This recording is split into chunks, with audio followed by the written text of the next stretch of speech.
you guys are familiar with, well, Python is the scripting language, along with Perl. And so basically these guys are just languages that were designed to make simple mathematical operations. Let's see.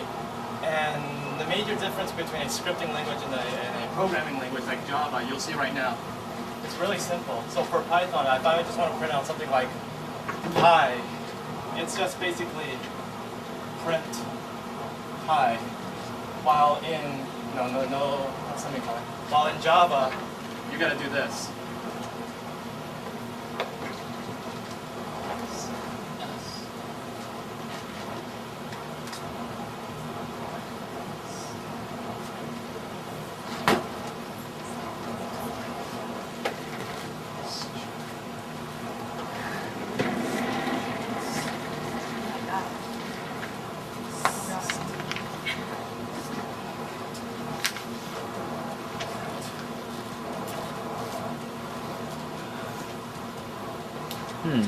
So if I have to teach this to like an 8-year-old, this is a lot easier. While this guy, we have to show him what the heck is the class, what's the public represents, what's the static, all these things, and it just pretty much defeats the purpose of just printing out hello on a console. This eraser doesn't work. Okay. This doesn't work. Okay, it's alright. Alright, so basically, here's how do you make a simple Python script right now? To do so, let's create a Python script called, I don't know, hate. Hate.python. Alright, the first thing you need to do is make this guy executable. This is just this is easy to just, all you have to do is just make an empty script. You just do touch hate.python. Or vi or nano. Nano, the same thing. Alright? So once you do that, you gotta make it executable, because right now it's just a text file. So to make it executable, you do this.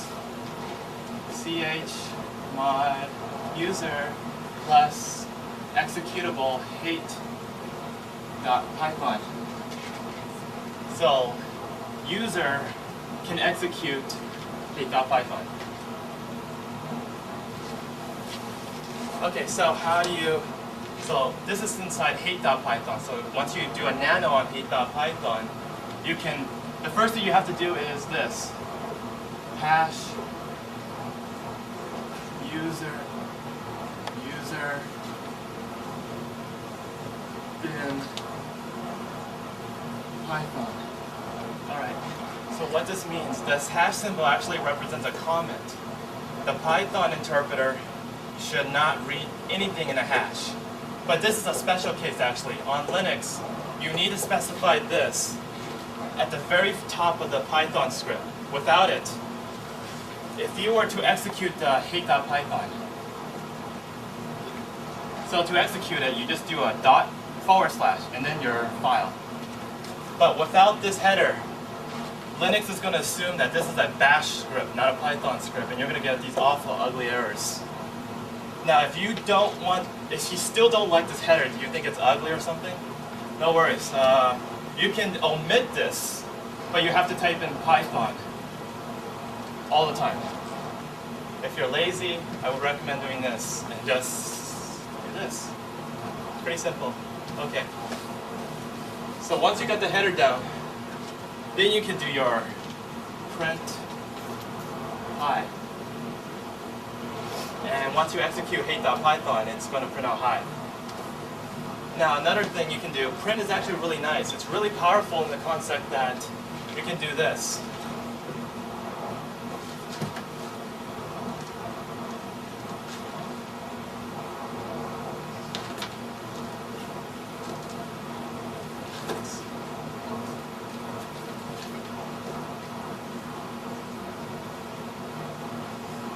Okay. So what this means is you're allocating 5 columns. 1, 2, 3, 4, 5. And then here, you're going to be printing out a string.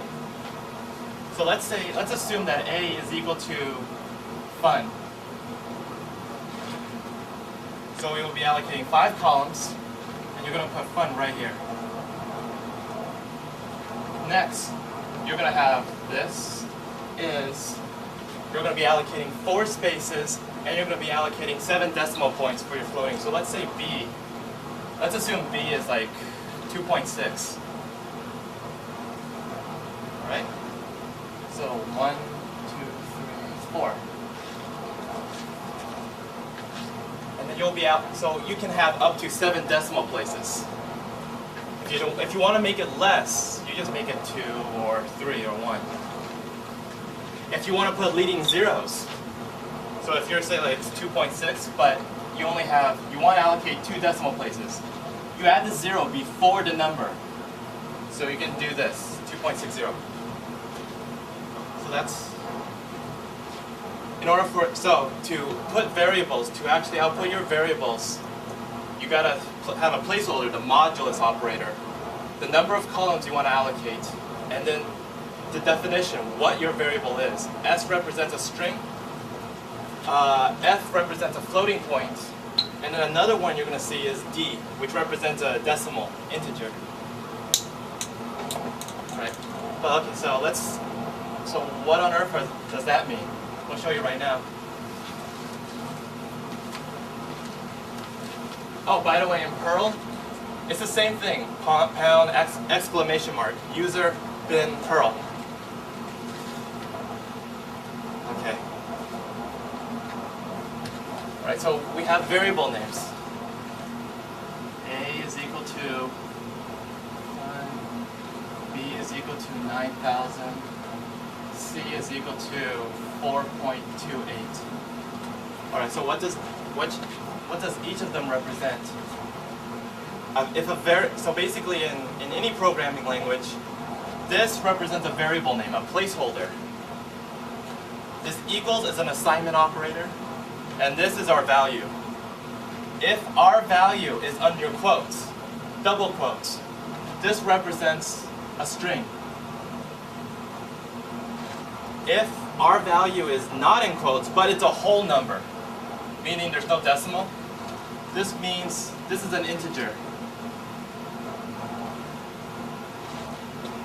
If our value has a decimal, we call it a float or double. All right, so, okay, here's an interesting thing. What if I do this? A is equal to C. C has to equal something? Right, so right now our C is initialized as 4.6, but A initializes a string. But if I assign A equals to C, I'm overwriting A's value with C's value. So A would now have 4.28. So you just changed, basically you have overwritten, so A is no longer a string, it is now a floating point. What if I do this? C is equal to 90. C will be overwritten with an integer, but what about A? Would it still be 4.28? Yes, it actually does. It still remains, it's just a copy. Once you guys know is that every programming language, these guys represent a primitive data types. String represents an object, but the primitive data types just basically shows you a copy. It makes a copy, and so if this guy has been overwritten, A will remain the same. We'll still keep C's value. And in programming, computer science, this is our swap method. So you have a temp value. So if you want to swap A with B value, you assign A's value to a temp. Next, you overwrite A's value with B, and then you give B the temp value, what was originally an A, and that's the swap method. So if whenever you need to do a swap, this is it. Same concept.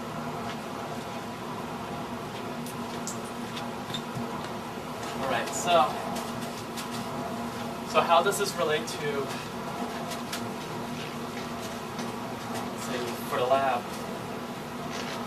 So once you have now you can do, you can place numbers or strings or doubles, you can do mathematical operations on them. So let's say I have a string is equal to A. Okay, actually much more.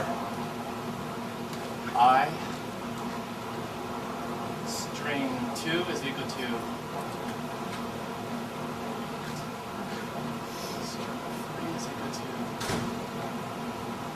Okay. If I do this, sum is equal to string plus string 1 plus string 2. What would I get, basically? I hate you. I hate you. If you do a plus on a string, it's just going to concatenate or merge them, combine them. So it's going to be I hate you. You'll notice that I actually put in space here. That counts as a string. So if I do this, there's a function called length, L-E-N. This basically gives me the length of our string. And you're going to be using that a lot. So if I do a length of str2, what would it return? 1, 2, 3, 4, 5, 6. It's going to return 6. That function. So if I do a print statement, here I'll give you a more practical example. If I do a print,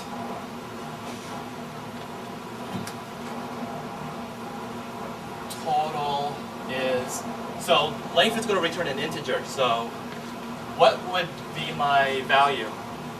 Is it going to be an S, an F, or a D? If it's going to return a decimal or an integer. Right. So I'll just say, I'll allocate 5 spaces, D. And then I got to do the modulus to add the variable. So it's going to be len str2. And it's going to print out total is 6. Alright. Any questions? No? Okay, cool. Okay, so let's do a number operation then. So you can do add, you can do subtract, you can do multiply, and you can do divide. I think. That's it, yeah.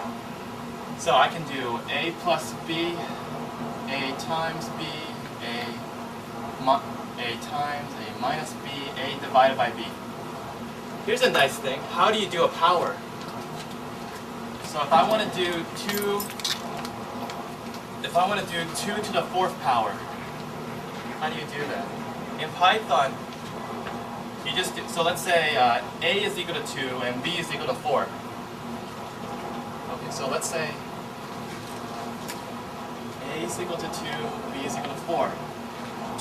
To get the power, 2 to the 4th power, you do this. A star star b. So that's pretty convenient. If you like, another way of doing getting the power is you have to right in here import.